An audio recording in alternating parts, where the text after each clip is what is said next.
สบายดีข้าพเจ้าจะแนะนำเกี่ยวกับการลงทะเบียน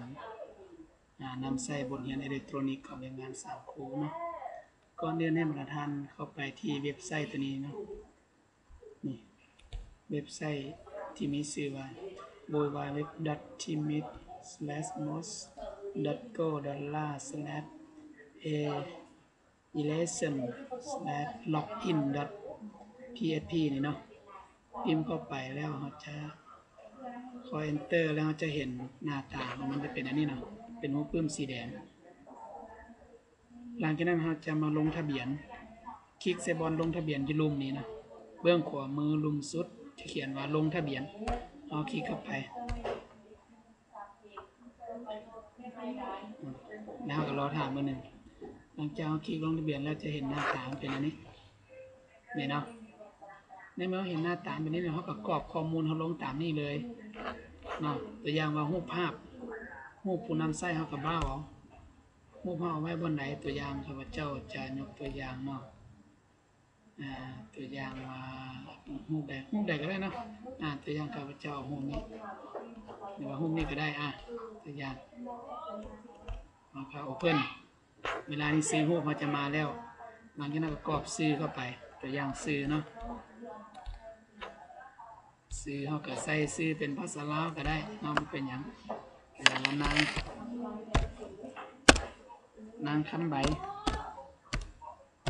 เนาะนามสกุลพระวิสัยเขาก็เลือกอาชีพเป็นครูสอนแต่ว่าอาชีพนี่เขาสามารถกำหนดได้ตามอาชีพของเขาเองเนาะนี่เขาเป็นครูสอนเขาครูสอนซื้อผู้นำไส้นี่สำคัญซื้อผู้นำไส้นางคำใบ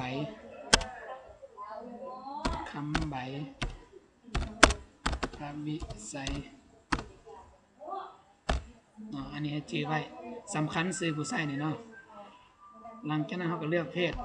นางคำใบนี่เพศหญิงเขาก็เลือกเพศหญิงวันเดือนปีเกิดคำใบนี่วันที่16ตัวอย่างนี่16เดือน51982นี่เนาะเบอร์โทรศัพท์ที่ปัญหาหนึ่งเบอร์โทรศัพท์นี่สำคัญเนาะให้ใส่20แล้วให้ตามด้วยเบอร์โทรเลยบ่ให้ยะวางเนาะบ่ให้ยะวาง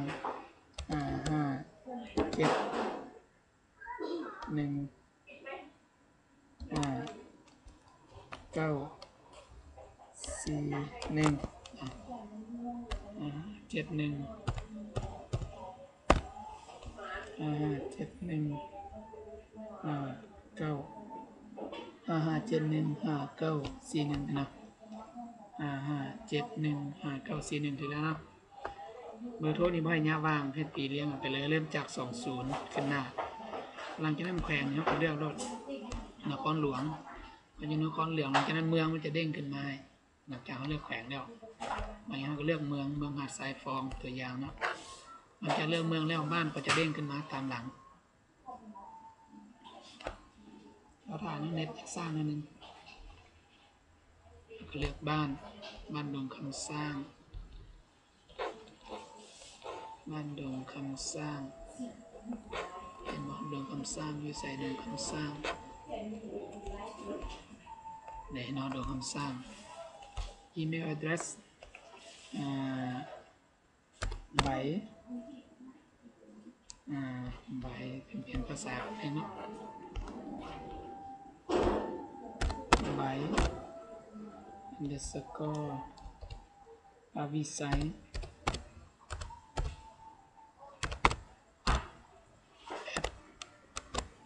yahoo.com อันนี้เป็นอีเมลของเราอีเมลของพวกเราที่มีเรียกบอลประจำการวิทยาลัยผู้ดงคำสร้างผู้นำไส้ทั่วไปคำถามมือสำหรับคำถามทอดรหัสนี่เขาเลือกเองอยู่ในนี่เนาะจะมีคำถามให้เลือกเขาเลือกตัวไหนก็ได้แล้วจะมีคำตอบอยู่ในที่นี้เขาจะเลือกหมู่ฮักแพงที่สุดซื้อว่านั่นไหนนางติ๊กหมู่ที่ฮักแพงที่สุดขอโทษเสียเวลานั้นเปลี่ยนภาษานี่กันนาง ติ๊กนะมันนี่รหัสผู้นำไส้ตัวนี้นี่สำคัญให้เจอดีๆเนาะเวลาเราป้อนรหัสเข้าไปต้องได้เจอชื่อผู้นำไส้และรหัสนี้เขาจะได้นำไส้เวลาเขาตั้งแล้วเนาะต้องเจอให้มันดี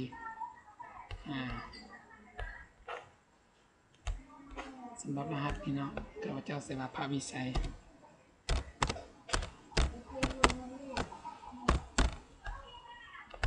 ตัวนี้กับภาวิสัย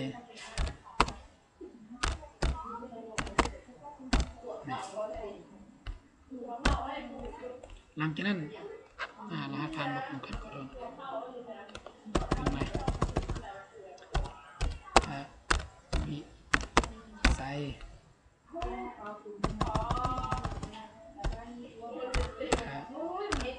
วิสัยหลังจากนั้นเขาก็บันทึกนี่เนาะเขาก็บันทึกเลยหลังจากกรอบแล้วเขาก็บันทึก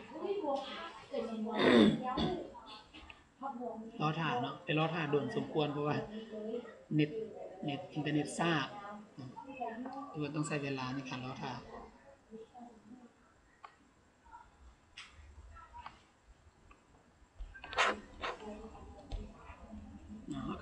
ก็เป็นธรรมดาคือยังสิเลยเนาะในช่วงรอถ่านี่ครับพระเจ้าจะแนะนำเพิ่มเติมเกี่ยวกับว่าข้อมูลที่เรากรอกลงไปนี่เนาะสำคัญเลยชื่อผู้นำไส้นี่เนาะภาษาลาวเป็นนางคำใบภาวิสัยและก็รหัสผู้นำไส้นี่ชื่อให้มันได้เพราะว่าเวลาเขาลงทะเบียนแล้วมันจะมีหน้าต่างขึ้นมาให้เขาป้อนชื่อผู้นำไส้และก็รหัสเนี่ยถ้าเขาชื่อบ่ได้เขาก็บ่สามารถเข้าได้อีกปัญหาหนึ่งเวลาเขาป้อนเบอร์โทรศัพท์นี่เนาะเบอร์โทรศัพท์นี่เลือกให้เริ่มจาก20ทุกเทื่อแล้วก็ตามด้วยเบอร์โทรบ่ให้ย่าวางจับตัวถ้าย่าวางก็จะบ่ได้คือกันเนาะและส่วนข้อมูลอื่นๆจะเป็นประกอบไปตามประวัติตามความเป็นจริงของพวกเราได้รอท่าโดนสมควรเพราะว่าอินเทอร์เน็ตซ่า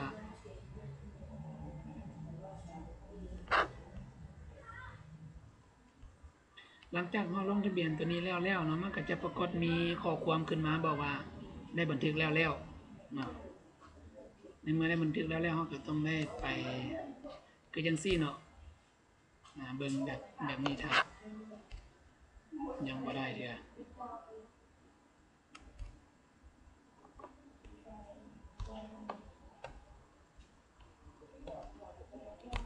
นี่เนาะถ้าว่าเขาลงทะเบียนแล้วเขาจะเอาซื้อผู้นำไส้มาวางซะนี่มาพิมพ์ซะนี่เนาะแล้วอันนี้มันรหัสผ่านกับมันรหัสที่เขาตั้งแล้วเขาก็เข้าสู่ระบบไปได้สบายคือตัวอย่างซื้อข้าพเจ้าที่ลงแล้วข้าพเจ้าจะลองเข้าลองเบิ่งเนาะ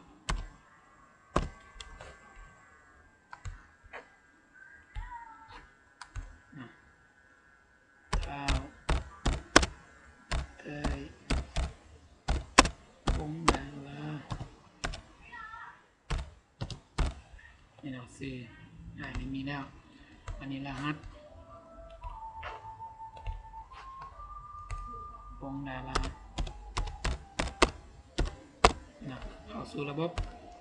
ปึ๊บเดี๋ยวเราถ่ายขึ้นกันเนาะนี่เลยเนาะ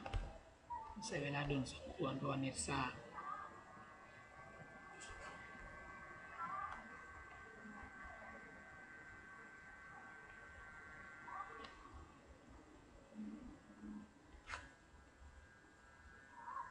การพวกนี้มีอย่างไรเนาะคร่าวๆกับมีแต่เท่านี้เนาะสำหรับการลงทะเบียนมันกรอกข้อมูลตามนี้แล้วก็สำคัญถ้าว่าเวลาเขากรอกข้อมูลถ้าไหนมันบกตรงกันมันก็จะฟ้องขึ้นมาบอกเอาแล้วเขาก็เปลี่ยนใหม่เท่านั้นซื่อๆเนาะถ้ามีปัญหาส่วนหลายก็จะบ่มีปัญหาอย่างเนาะเอาก็หลังจากเขาจื้อสำคัญเขาจดคือเว้าเมื่อกี้เนี่ย